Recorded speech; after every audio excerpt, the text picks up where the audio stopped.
Debo confesar que me ha costado tanto trabajo este mensaje. En el sentido, no hablo de horas trabajo como lo son todos al predicar. Hablo de hacer una condensación de la enseñanza de lo que voy a hablar de la encarnación.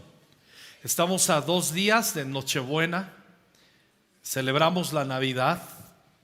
Y es bonito, y en todo el mundo y en todas las naciones.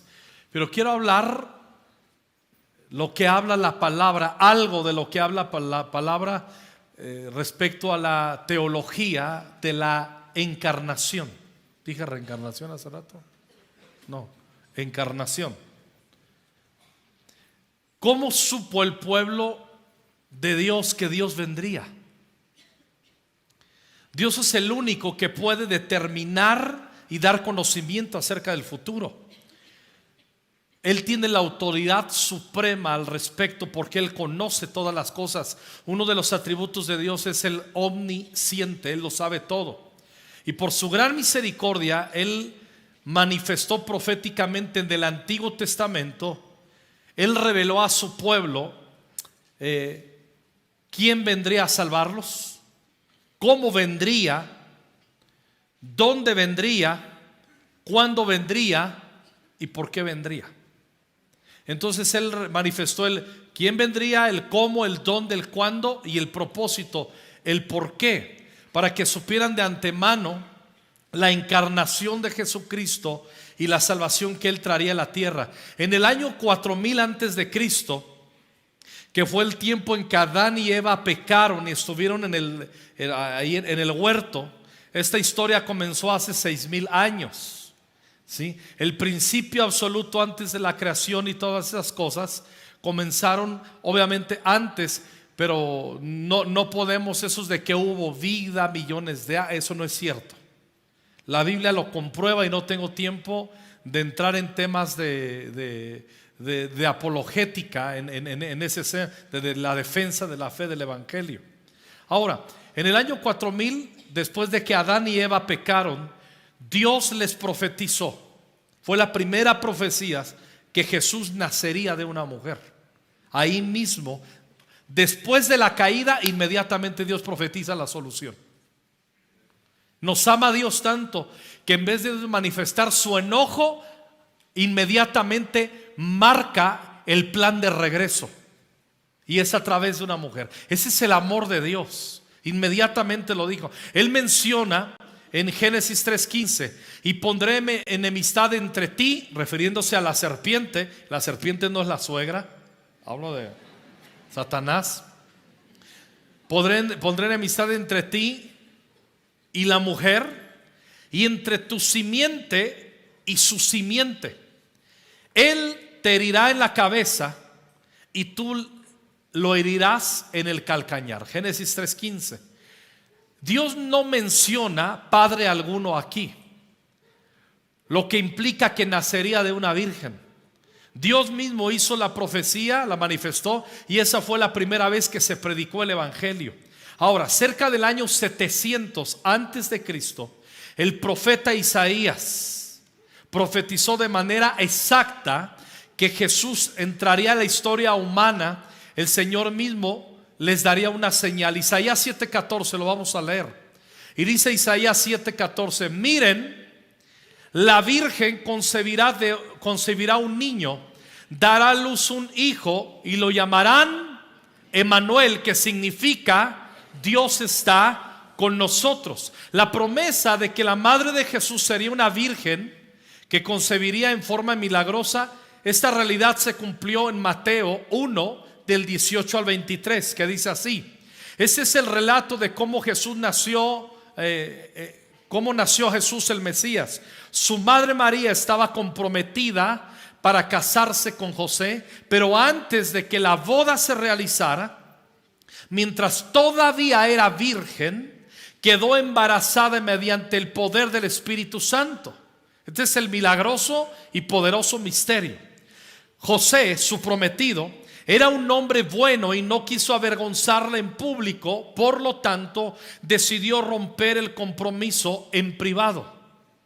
Mientras consideraba esa posibilidad, un ángel del Señor se le apareció en un sueño. José, hijo de David, le dijo al ángel: no tengas miedo de recibir a María por esposa, porque el niño que lleva dentro de ella fue concebido por el Espíritu Santo, y tendrá un hijo y lo llamarás Jesús, porque él salvará a su pueblo de sus pecados. Todo esto sucedió para que se cumpliese el mensaje del Señor a través de su profeta. ¿De cuál profeta? De Isaías, en el capítulo 7, Isaías capítulo 7, en el versículo 14, que dice: miren, la virgen concebirá un niño, dará a luz un hijo y lo llamarán Emanuel, que significa Dios está con nosotros. Ahora, aquí viene el misterio. ¿Por qué profetizó 700 años antes la virgen concebirá? Nada más puede concebir una señora, porque puede concebir a través de una fecundación por una relación sexual. Nada más puede, pero dice una virgen concibiendo. Eso está extraño. Pero es donde se manifestó y se profetizó que sería obra sobrenatural del Espíritu Santo viniendo, como le dijo a María cuando se le anunció: esto viene del Espíritu Santo y será milagroso, y concebirás y darás a luz un niño que será el Salvador del mundo. Pero fue profetizado: la virgen concebirá. Eso es absurdo. ¿Cómo puede decir la virgen concebirá? ¿De cuándo acá concibe una virgen? Pero en el caso de María sucedió. María, esa mujer piadosa, y luego que tuvo al Señor Jesús, tuvo relaciones sexuales con José, y vinieron otros hermanos de Jesús. La Biblia lo enseña y no nos vamos a meter ahora en ello. ¿Sí? María era virgen y después se convirtió en una mujer de madre de más hijos. María, la madre de Jesús, era una virgen joven, piadosa. Vino el Espíritu Santo sobre ella, nació Jesús, y su nombre, no olviden qué significa el nombre de Jesús: Él salvará a su pueblo de sus pecados. Vino como Emanuel, que significa Dios con nosotros. Ahora, en cuanto al lugar donde Jesús nacería, lo profetizó Miqueas en el año 700 más o menos también antes de Cristo. Profetizó que nacería en Belén. En Miqueas 5:2 leemos: pero tú, oh Belén Efrata, eres solo una pequeña aldea entre todo el pueblo de Judá. No obstante, en mi nombre saldrá de ti un gobernante para Israel. Y miren, el gobernante no se refiere a ninguno de los reyes de Israel. Tiene una peculiaridad, una característica que todos los reyes de Israel históricamente ninguno tuvo. Y dice aquí: ese gobernante que saldrá para gobernar, cuyos orígenes vienen desde la eternidad. Es eterno. Jesús mismo dice: yo soy el alfa y la omega, soy el principio y el fin. O sea, Él es eterno. Este hombre teólogo apellidado Carson, que para mí es uno de los mejores teólogos, plantea que este versículo muestra que en la encarnación de Jesús fue la aparición de Dios eterno. La frase "desde tiempos antiguos" en hebreo significa desde los tiempos más remotos, desde tiempos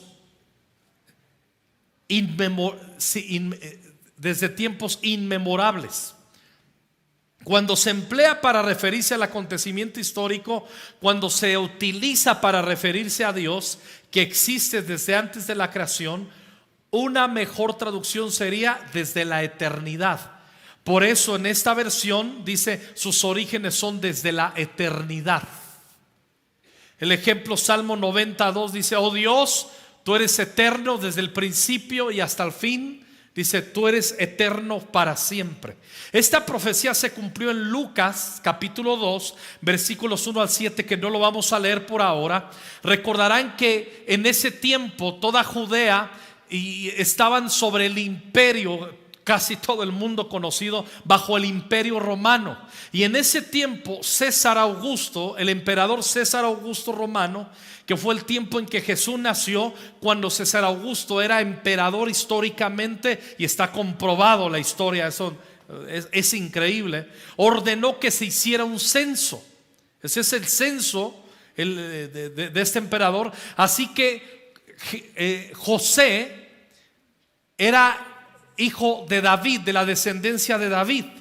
Por eso tuvo que ir a Belén, y estando en Belén vino los días del alumbramiento y se cumplió la profecía respecto al lugar donde habría de nacer. Por eso Miqueas 5:2 se cumplió cabalmente. Tú, oh Belén, eres un pueblito insignificante, pero de ti saldrá un gobernante que tiene una característica: gobernará y sus orígenes son desde el principio.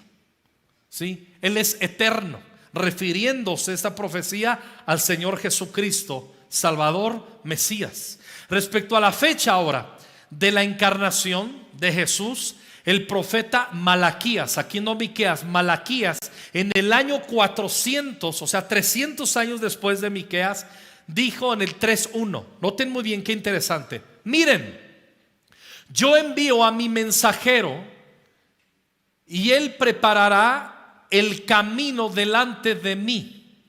Entonces el Señor al que ustedes buscan vendrá de repente a su templo.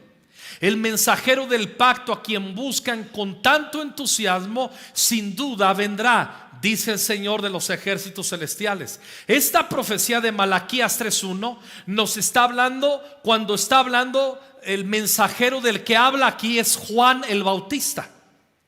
Pero ya sabemos que preparó el camino para la venida de Jesús. Pero el Señor que menciona es el Señor Jesucristo. Pero cuando dice, cuando vamos en Malaquías 3:1, el Señor a ustedes buscan, vendrá de repente al templo. Ahora, esa parte de vendrá de repente al templo cambia toda la historia. ¿Por qué? Porque es importante que se nos diga aquí que Jesús vendría a su templo. Ese detallito de Malaquías 3:1, vendrá a su templo. Ahora, vámonos a la historia. En el año 70 después de Cristo, Tito, el emperador romano, devastó toda Jerusalén y destruyó el templo de Jerusalén. Hasta el día de hoy no se ha vuelto a edificar el templo.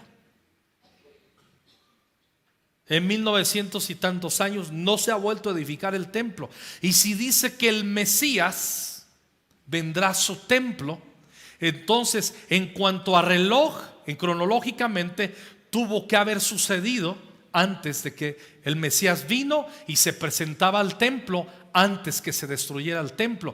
Por eso los judíos quieren levantar el templo para forzar esta profecía, pero ya sucedió. Por eso dice bien importante que vendrá a su templo. Ahora, en el año 70 fue derribado el templo. Solamente queda el muro de las lamentaciones, ¿sí? Prácticamente esto quiere decir que nuestros amigos judíos que aún esperan la venida de su Mesías se lo perdieron. Ellos esperan en vano porque Él ya vino a su templo y trajo el nuevo pacto de salvación. Ahora, ¿cuál es nuestra postura hacia los judíos? Les amamos, les bendecimos. Y la Biblia enseña al apóstol Pablo que debemos vivir bendiciéndolos y en gratitud al pueblo judío. Ningún cristiano podrá ser enemigo nunca de un judío. Nunca. Porque la Biblia enseña que gracias a ello, el desprecio de ellos y los ojos cerrados de ellos hicieron que los gentiles entráramos. Y nosotros tenemos que bendecir a Dios por el pueblo judío y en gratitud orar que ellos se salven. Y ya leímos entre semana en las reuniones de oración, en Zacarías está escrito que cuando venga el Señor van a abrir los ojos y van a decir: este era y nos lo perdimos. Pero ese es otro tema. Por eso nosotros cuando oramos en Conquistando Fronteras tenemos la cultura y el honor cultural espiritual de cuando oramos por la comida decimos: Señor, aprovechamos, y en otras ocasiones, gracias por los alimentos, tú eres nuestro proveedor, y enseñamos a nuestros hijos y en las familias y pedimos que bendigas a tu pueblo Israel. Podemos agregar: salvándolo y abriendo sus ojos, y que nadie toque a tu pueblo, como está escrito. Por eso nosotros amamos al pueblo judío. Somos socios del pueblo judío.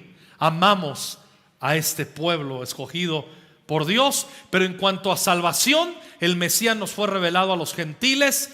Entonces es bien importante, regresando aquí, que el mensajero, que la característica respecto a la fecha de encarnación fue cuando sucedió, porque dice: vendrá al templo. Lucas 2 del 25 al 27 dice: en ese tiempo había en Jerusalén un hombre llamado Simeón, era justo y devoto, y esperaba con anhelo que llegara el Mesías y rescatara a Israel. El Espíritu Santo estaba sobre él. No era una locura de este viejo. Y le había revelado el Espíritu Santo que no moriría sin antes ver al Mesías del Señor.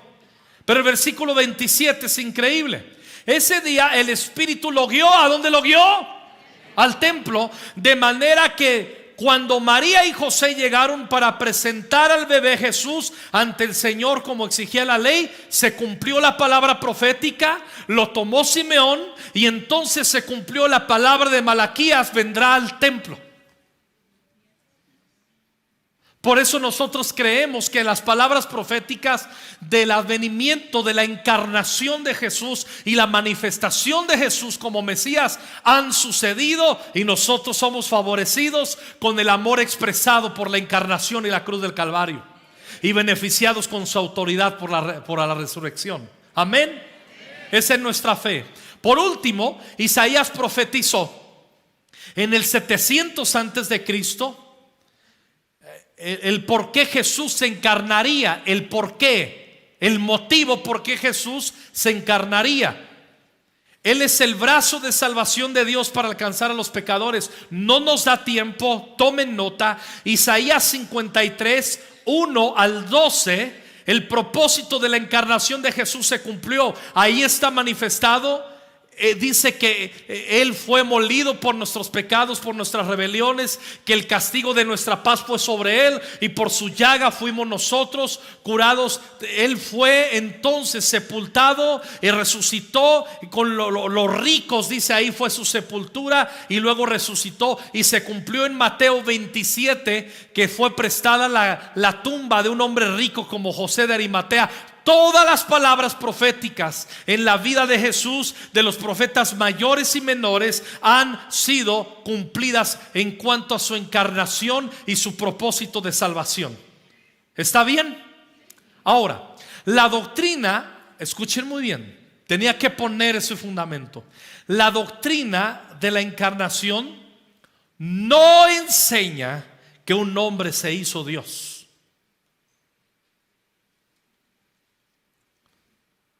Desde el tiempo en Génesis 3:5 ha habido una enseñanza falsa, ¿sí?, demoníaca, que nosotros podemos llegar a ser dioses. ¿Se acuerdan en Génesis 3:5? La serpiente llega y dice: lo que pasa es que si ustedes saben, serán abiertos sus ojos y llegarán a ser como Dios. Pero esa era una palabra y una oferta falsa y engañosa. Entonces la encarnación no enseña que un hombre se hizo Dios. No. Los mormones creen eso. Los mormones creen que nosotros podemos y llegaremos a ser dioses. Esa es una tontería. El panteísmo y la nueva era enseñan lo mismo. Son tonterías. Ahora, no hay que complicárnosla. Sencillamente, simple y sencillamente, la doctrina de la encarnación, hablando de Jesús, enseña todo lo contrario: que Dios se hizo hombre, no que nosotros llegamos a ser Dios y se acabó. La encarnación enseña que Dios se hizo hombre. Todas las religiones, casi todas las religiones del mundo, enseñan que podemos llegar a ser dioses. Por eso les gusta mucho a la gente perseguir la nueva era, el budismo y todas esas cosas, porque podrás llegar a ser como Dios. Y está la esencia del engaño en las religiones de Génesis 3:5, seréis como dioses. Pero eso no lo enseña la encarnación. La encarnación enseña sencillo: Dios se hizo hombre. La segunda persona de la Trinidad no empezó a existir cuando Jesús se hizo carne, sino que el eterno Hijo de Dios se hizo Dios, hombre, Jesucristo. Hay un teólogo que es mi favorito, creo que lo será el resto de mi vida, Martyn Lloyd-Jones, el doctor Martyn Lloyd-Jones, que están todos sus libros sabidos en español, están aquí en la librería. Les animo a que los compren, que los lean y que aprendan. Martyn Lloyd-Jones, yo lo amo, al doctor. Él dijo respecto a la encarnación: no debemos confundirnos, lo voy a leer tal cual lo dice, no debemos confundirnos. Cuando Jesús nació, no pensemos que es ahí, en ese momento, cuando una persona empezó a vivir. Esta persona era la persona eterna, la segunda persona de la Trinidad. Por eso ya leímos que en Miqueas 5:2 dice: de ti saldrá un rey, un príncipe que gobernará a Israel, y sus orígenes son desde la eternidad. Entonces Jesús no comenzó a existir cuando nació de María, ya existía desde antes. La segunda persona de la Trinidad, o cuando un marido y un esposo, un hombre y una mujer se unen y engendran un hijo, de ahí es que tú y yo existimos, porque mamá y se unieron sexualmente, y por gracia de Dios nacimos, empieza a existir una nueva persona. Pero eso no fue lo que ocurrió en la encarnación. Jesús ya existía desde antes, solo se encarnó. Aunque es verdad en cierto sentido que Dios se hizo hombre, debemos señalar que fue la segunda persona de la Trinidad la que se hizo hombre, y que la Trinidad en su totalidad no se hizo carne, no tomó forma humana. No la Trinidad, la segunda persona de la Trinidad. El doctor Martyn Lloyd-Jones lo expresa así, escuchen esto: considero que siempre es prudente no decir que Dios se hizo hombre. Es una frase un poco imprecisa y es mejor no emplearla. Es cierto que a menudo la decimos, pero como creemos en las tres personas que conforman la Trinidad, deberíamos decir que la segunda persona de la Trinidad fue la que se hizo carne y se presentó como hombre. Si tan solo decimos que Dios se hizo hombre, podríamos estar diciendo algo que es erróneo, y si otros creen algo erróneo como resultado de lo que hemos dicho, no podremos culparlos. Debemos ser más precisos y tener más cuidado con lo que decimos. No fue que Jesucristo se transformó en hombre, sino que esta persona eterna vino en la carne. Esa es la manera correcta de decirlo. Entonces, cuando hablamos, escúchenlo bien, amada iglesia, cuando hablamos de la encarnación, queremos decir que la segunda eterna persona de la Trinidad entró en la historia como el hombre Jesucristo. Eso último que acabo de decir, el doctor teólogo Martyn Lloyd-Jones lo dice muy claro, lo vuelvo a repetir. Entonces, cuando hablamos de la encarnación, queremos decir que la segunda eterna persona de la Trinidad entró a la historia como el hombre Jesucristo. ¿Cómo pudo Dios, la segunda persona de la Trinidad, que es mucho más correctamente teológicamente manifestarlo así, cómo pudo hacerse hombre? Ahora, en el año 451 después de Cristo, en nuestra era, se convocó el concilio de Calcedonia para resolver la confusión que existía en cuanto a la divinidad y a la humanidad de Jesús. En ese entonces se publicó el credo de Calcedonia, al cual estamos sujetos hasta el día de hoy los cristianos y esta iglesia Conquistando Fronteras, en el cual aclaró muchas herejías que definían erróneamente la humanidad y la divinidad de Jesús. En resumen, el credo afirmó que Jesucristo es una sola. Al concluir con la postura bíblica de Calcedonia, escuchen bien, tenemos que destacar tanto la divinidad total como la humanidad total de Jesucristo.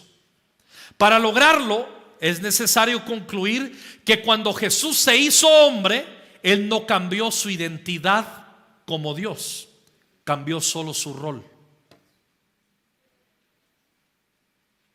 ¿Me estoy explicando? Jesús cuando vino aquí es 100 al 100, si lo podríamos decir así, todo hombre, todo Dios. 100% humanidad, 100% deidad. San Agustín de Hipona, uno de nuestros padres de fe, uno de los padres de la iglesia, sostuvo esto y lo dice de una manera muy sencilla que me encanta. San Agustín: Cristo se hizo lo que no era, pero no dejó de ser lo que era. Esa es la teología de la encarnación. Y ese es el resumen de la postura de Calcedonia. Cristo se hizo lo que no era, pero no dejó de ser lo que era. No vayan a tuitear esa como mi frase, eso lo dijo San Agustín. Los teólogos entonces han resumido que ese despojarse de la igualdad divina, del estilo de vida divino, en las siguientes palabras, lo dicen así: Él se desprendió de su derecho a ejercer independientemente los atributos divinos. Lo que esto significa es que Él no mostraba continuamente los llamados atributos como la inmortalidad, la omnisciencia o la omnipresencia.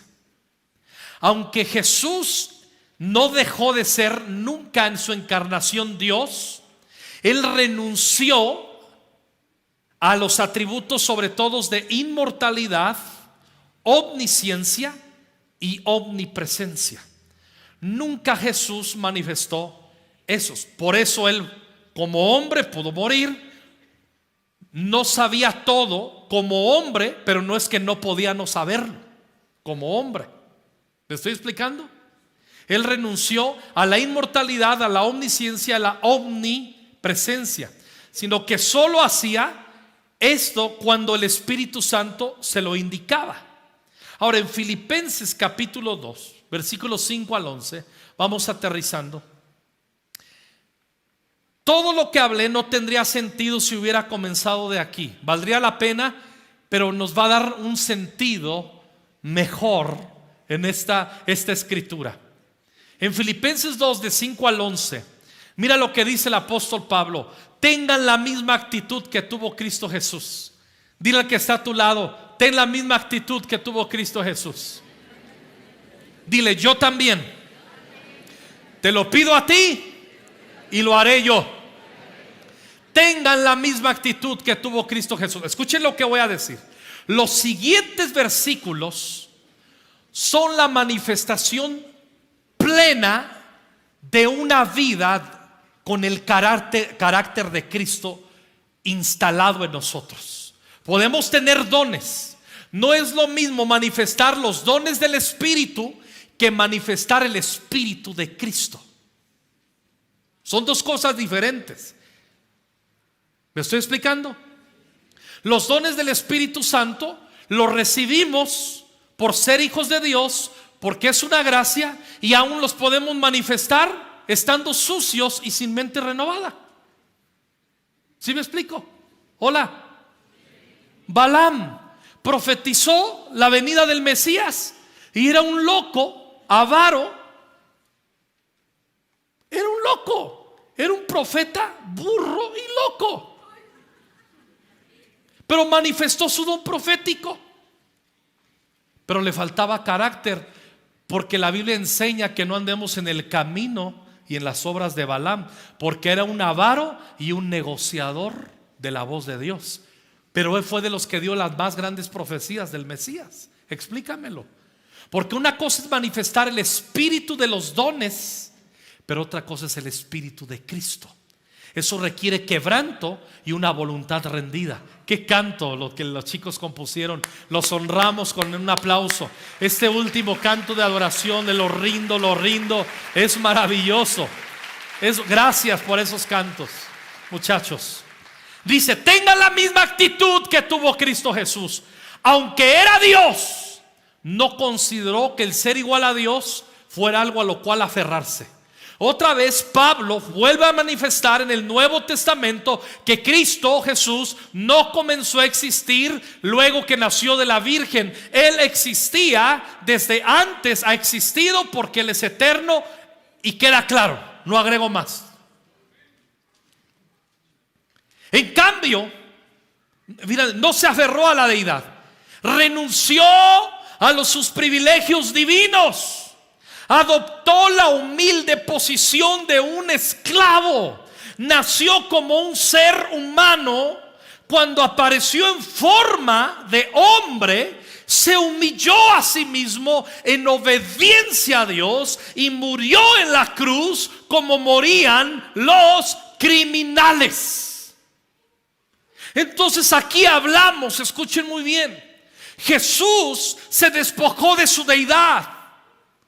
No se aferró, se encarnó por el Espíritu Santo, nació de una virgen y en condición de hombre fue humilde, fue obediente hasta la muerte y muerte de cruz, que ese es el propósito de su encarnación. Si hay alguien aquí y alguien me está escuchando, tienes que entender el propósito de la Navidad. Jesús nació, lo celebramos, pero es más importante abrazar el propósito de esa celebración, que es que Él murió en la cruz del Calvario para reconciliarnos con el Padre y tener salvación y vida eterna, que no viene por las obras, viene por la fe en ese sacrificio en la cruz del Calvario. Demos gloria a Dios, demos alabanzas al Cordero de Dios. Cristo es nuestro Señor y nuestro Salvador. Se humilló, fue obediente. Estos versículos nos están hablando, amados, amadas, nos hablan del Espíritu de Cristo. No importa que yo tenga dones del Espíritu Santo, si no están sustentados en el espíritu humilde, sin protagonismo y servicial y obediente de Cristo. Se los digo en mexicano: vale gorro que usted nació de nuevo si no desarrolla el Espíritu de Cristo. Eso no lo pongan como una frase tuitera. Está muy nacañera, pero lo entendió re bien.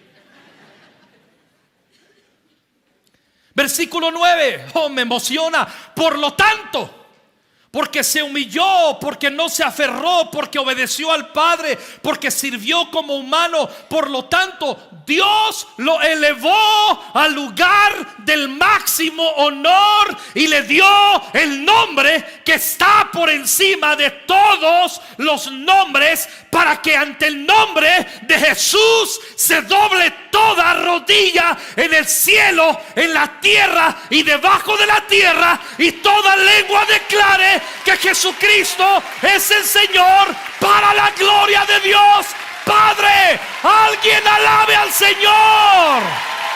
Aleluya. Ahora escuche bien. El tiempo me está consumiendo, pero aquí hay una enseñanza sobre la paternidad. Jesús se le concedió, el Padre le dio lo que le dio, no porque era en junior, no porque el Padre lo tenía y simplemente eres mi hijo y te lo doy. No. Aquí el Padre nos enseña cómo ser padres. Nunca le dé el más alto honor a sus hijos si no sirven, si no obedecen, si no son humildes. El honor se gana con obediencia y con el Espíritu de Cristo. Y los hijos, escuche bien, los hijos tontos e ingratos se enojan porque sus padres no les dan lo que piden. Ahora yo sé que muchos están diciendo, entonces no le tengo que dar nada. No, hay asuntos básicos, intrínsecos, como padres, te amo incondicionalmente, te suplo incondicionalmente. Puedes vivir en el abrigo de la casa incondicionalmente, pero promociones mayores y dones mayores y honor mayor te los ganas sacando buenas notas, siendo disciplinado, respetando a la gente, sirviendo a la gente. Antes no, nunca le compre a su hijo un gran juguete, aunque sea chiquito, si no obedece en casa, porque si no va a crear un monstruo como a lo mejor usted lo es. Porque solo los padres monstruos tienen juniors. Entonces Filipenses también, la encarnación nos enseña el espíritu de Cristo que debe de ser manifestado en la iglesia. Wow. Este asombroso pasaje de la Escritura, hermanos, nos revela que la segunda persona de la Trinidad entró a la historia humana como el hombre Jesucristo. Cuando Pablo dice Jesús renunció a sus privilegios divinos, lo que él quiere decir que Jesús se desprendió de sus derechos como Dios y de hacer uso continuo de sus atributos divinos, con algunas pocas excepciones. ¿Se acuerdan que Jesús perdonaba pecados? ¿Se acuerda que se le echaron encima? ¿Quién es este que piensa que puede perdonar pecados? Jesús 100% hombre, pero 100% Dios, y dijo: yo aquí quiero perdonar pecados de una vez. Ese es nuestro Jesús. Esto no quiere decir que Jesús en alguna forma dejó de ser verdadero Dios, sino que no se valió continuamente de sus atributos y derechos divinos mientras estuvo en el mundo. Quiere decir que Él vivió como nosotros debemos vivir, en el poder del Espíritu Santo, como hombres dependiendo del Espíritu Santo. ¿Qué diferencia hace en nuestra vida la doctrina de la encarnación? ¿Cómo aplico la doctrina de la encarnación a mi vida? Ya hablé algo en Filipenses. Escuche bien, Filipenses 2 del 5 en adelante que leímos. No te quebres la cabeza. Esa es la expresión máxima de la vida madura, de la vida donde Cristo está conectado, donde nosotros ya no vivo yo, sino que Cristo vive en mí. El mismo Filipenses, me ayudan con el piano por favor. El mismo Filipenses lo dijo. El apóstol Pablo: todo lo he dado por pérdida. ¿De quién lo aprendió? De Jesús. Con tal de. ¿Qué diferencia hace en nuestra vida la doctrina de la encarnación? En la mayoría de las religiones, los hombres más santos viven separados de las culturas, se apartan de los pecadores, viven como monjes alejados de la gente común. Y Jesús hizo lo contrario. Vino al desastre de este mundo y vivió en comunidad con los creyentes y con los incrédulos, tanto que lo criticaban. Ahí está en Mateo 11:19. La encarnación de Jesús, escuchen muy bien, esto es lo que nos enseña la encarnación. Primero, tener el Espíritu de Cristo. Lo segundo, de más peso, la misión. Es la expresión máxima de un misionero. Escuche bien. Para ser misioneros no hay que estar dispuestos a ir. Para ser misioneros no solo hay que ir, primero hay que desarrollar el Espíritu de Cristo. Ahora las misiones se van y se llevan unas maletotas. Y las chicas: ¿y dónde nos vamos? ¿En qué hotel nos vamos a quedar en las misiones? Y hay muchachos, aquí está Juanca, que ha trabajado muchísimo con misiones, y que Juan Carlos, ponte en pie, Juanca, no se los he presentado, voltea para allá. Él ha venido a trabajar de tiempo completo aquí en la iglesia y va a ser uno de los que van a estar liderando el internship, el entrenamiento misionero, porque la meta, gracias Juanca, es que en 4 años todos los miembros de Conquistando Fronteras hayan ido a una misión.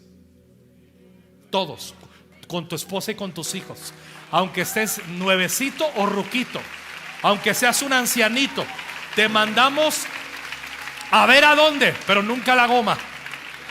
Eres bien útil. Conquistando iglesia, conquistando fronteras, misioneros por excelencia.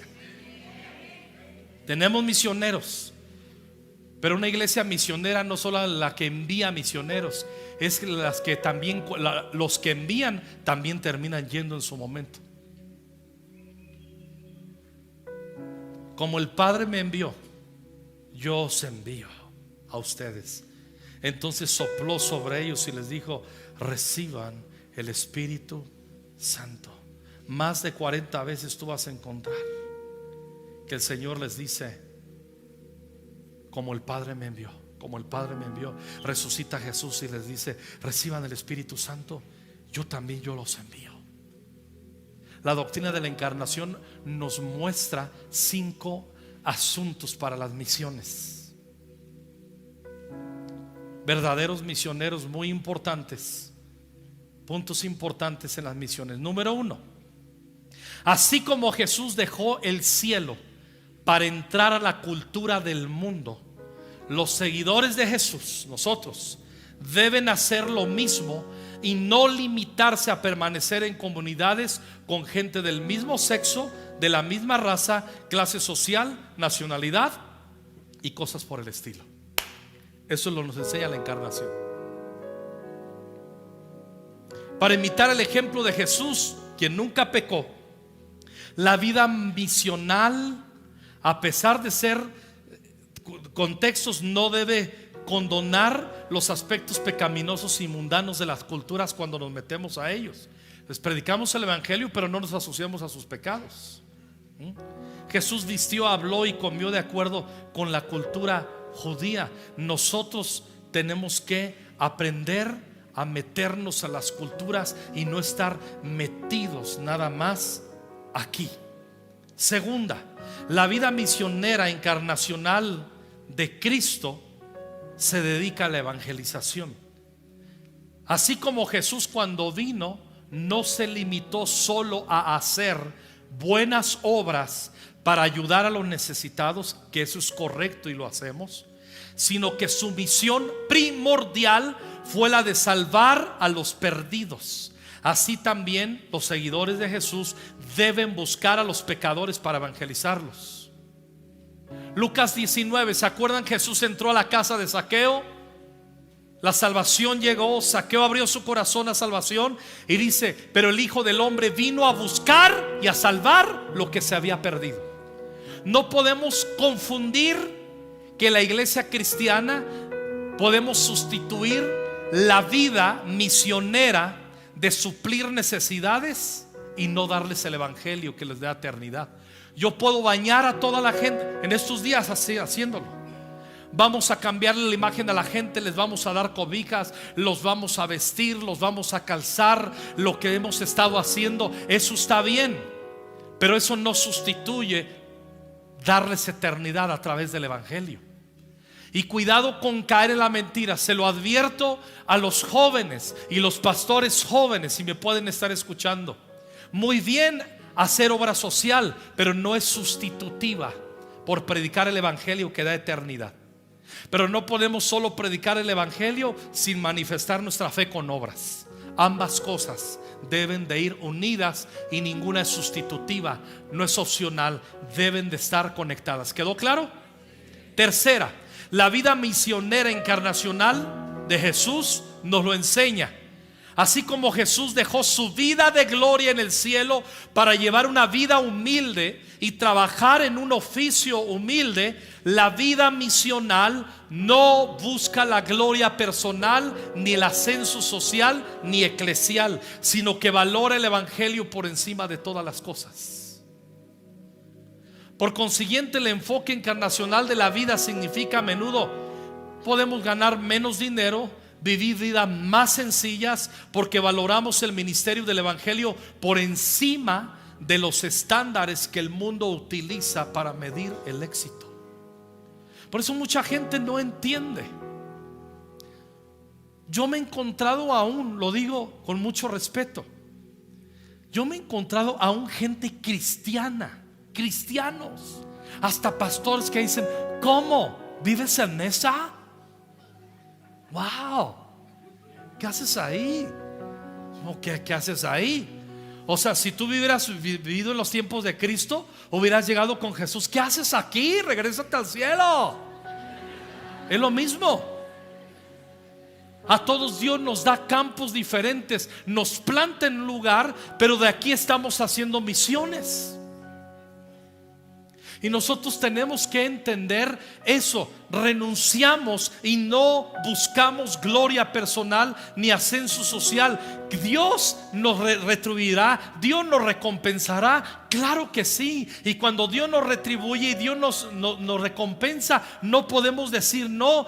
Siempre manteniendo un corazón de gratitud y en alabanza al Señor, pero siempre dispuestos a lo que tenemos, lo volvemos a ceder. ¿Sí me explico? Eso es lo que nos enseña la encarnación. Cuarta, la vida misionera encarnacional está dedicada a la iglesia. Jesús vino a fundar, a edificar y encabezar la iglesia. Lo dejé muy claro. Bueno, lo estoy clarificando con la ayuda del Espíritu Santo y la palabra. 2 mensajes anteriores. La iglesia es el cuerpo metafórico de Cristo, que debemos continuar su plan de evangelización del mundo. Por lo tanto, los seguidores de Jesús debemos darnos y estar conectados a una iglesia local y a la visión universal de hacer discípulos. Esto incluye servir, ser generosos, meter las manos, ser parte de una visión y cosas de las cuales ya he hablado, que no tiene el caso ampliar ahora, porque espero que nos han ayudado los 2 domingos anteriores. Quinta y última, la vida misionera encarnacional es mundial. Aunque Jesús concentró principalmente su ministerio en Israel, también ministró a una mujer samaritana, también ministró a la mujer sirofenicia. ¿Se acuerdan? Cuando dice no puedo darle el pan a los perros, y ella le dice pues los perros también comemos migajas. Y siendo sirofenicia, ahí es donde usó sus atributos como Dios. El Padre lo envió a la casa de Israel primero, pero él, siendo Dios, se atribuyó en su deidad entrar y adelantar el evangelio a los gentiles, porque era todo hombre y todo Dios. ¿Cuántos dan gloria a Dios por ello? Entonces Jesús nos enseñó que la vida misionera encarnacional tiene que ser llevada a todos los pueblos. Además, Jesús advirtió y profetizó que la mayoría de sus adoradores no seríamos gente de Israel, sino de otras naciones, porque su amor es para todo el mundo. Jesús es nuestro misionero por excelencia. El Padre lo envió, pero no rehusó a ser un gran misionero. La doctrina de la encarnación que entiende una congregación, una iglesia local, es lo que hace que se despierten las misiones. ¿Por qué no hay misiones en muchas iglesias? ¿Por qué se centra a veces mucho? Porque hemos abierto otras iglesias en los 2 últimos años. Porque hay otras 5 sedes en los 2 últimos años. Porque tenemos que extendernos, son misiones. Porque hay otras iglesias en otras ciudades, porque en otros países estamos sirviendo también, porque ese es el corazón de Jesús. Quien no entiende la encarnación no se convierte en un misionero. Se acabó. Por eso la doctrina de la encarnación es súper importante, porque en lo práctico nos empuja a predicar el evangelio. Quien no tiene la revelación de la encarnación sencillamente no hablará del evangelio. ¿Cuándo fue la última vez que hablaste del evangelio? ¿Invitaste hoy a alguien? ¿Trajiste hoy a alguien? ¿En la semana le anunciaste el evangelio a alguien? ¿Mostraste el amor de Cristo? Cuando no tenemos arraigado el espíritu del evangelio de la encarnación, no lo podemos incorporar. No nos importa ser misioneros. Por eso no vas, ay, escuché de un misionero, ay, que Dios lo bendiga, y sigues clavado en tu rollo. Misiones implica dinero. Por eso diezmamos, por eso ofrendamos, para que haya abundancia en la casa. ¿Cómo estamos ayudando? ¿Cómo vamos a comenzar las nuevas sedes? Con la gente que va ahí. Pero la iglesia, nosotros hacemos misiones, iglesia conquistando fronteras, misiones, son las sedes. Eso ya son misiones. Y nosotros tenemos que entender que hay tanto que decir, pero creo que con esto es suficiente para que lo podamos entender. Si tú estás aquí por primera vez, el propósito de la encarnación, por eso vino Jesús, nació, lo vamos a celebrar. Pero no importa celebrar el resto de tu vida la Navidad si no abrazas el propósito de la encarnación. El propósito de la encarnación no es mecer al niño.